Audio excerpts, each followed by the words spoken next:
Hidup di dalam kasih karunia.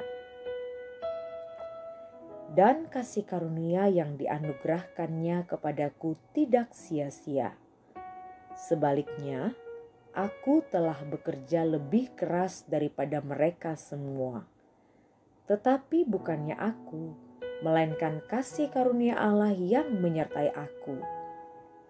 Berdirilah teguh, jangan goyah, dan giatlah selalu dalam pekerjaan Tuhan.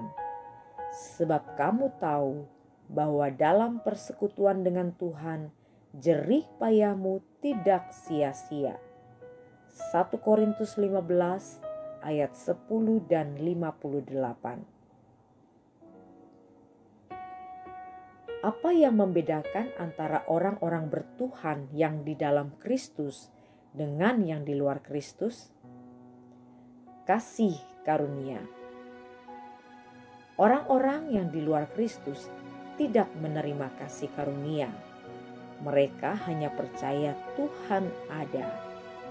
Oleh sebab itu, supaya masuk surga, mereka berusaha melakukan perbuatan baik atau amal sebanyak-banyaknya, dan juga melakukan ritual-ritual menurut ajaran agama mereka. Tentu ini merupakan usaha yang sia-sia, karena sejatinya tidak ada satu manusia pun bisa sempurna dalam melakukan perbuatan baik dan menjalankan ibadahnya. Sangat berbeda dengan kasih karunia yang kita terima dari Tuhan Yesus. Justru karena kasih karunia-Nya, kita dimampukan untuk memuliakan Tuhan. Kasih karunia memberi kita kemampuan tiap kali ada kemauan. Kasih karunia memberi kita alasan untuk bisa mengasihi dan mengampuni. Kasih karunia menggerakkan kita untuk melayani Tuhan dengan sungguh-sungguh dan tekun. Bahkan, kasih karunia mendorong kita bekerja lebih giat bagi pemberitaan Injil Kristus. Inilah alasan mengapa Rasul Paulus bisa bertahan di dalam berbagai-bagai penderitaan dan kesukaran ketika ia berada di dalam pelayanan misi.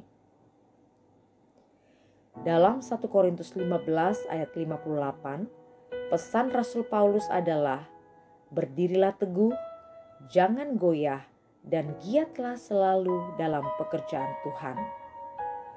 Bukan tanpa sebab ia memberi pesan ini, karena ada janji yang ia sampaikan di akhirnya. Sebab kamu tahu dalam persekutuan dengan Tuhan, jerih payahmu tidak sia-sia. Jadi, kita pasti bisa melakukan apa yang disampaikan oleh Rasul Paulus. Tidak ada yang sia-sia bila semua itu tujuannya untuk memuliakan nama Tuhan. Bahkan, sekalipun kita di dalam penderitaan, kalau kita tetap berdiri teguh, tidak goyah, giat selalu dalam pekerjaan Tuhan, maka kasih karunia akan dilimpahkannya atas hidup kita. Bila mana kasih karunia melimpah, maka kekuatan dan kemampuan ilahi diberikan pada kita.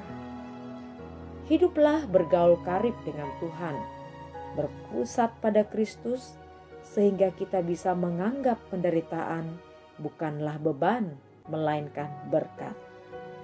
Mari, biarlah kita sebagai warga kerajaan memiliki standar hidup serupa dengan Allah kita, sehingga kasih karunia yang dilimpahkannya bagi kita tidak menjadi sia-sia. Dengan penuh keyakinan kita bisa bersaksi, tetapi karena kasih karunia Allah, aku adalah sebagaimana aku ada sekarang, dan kasih karunia yang dianugerahkannya kepadaku tidak sia-sia. Kasih karunia kita terima dengan cuma-cuma, namun mempertahankannya tidak cuma-cuma.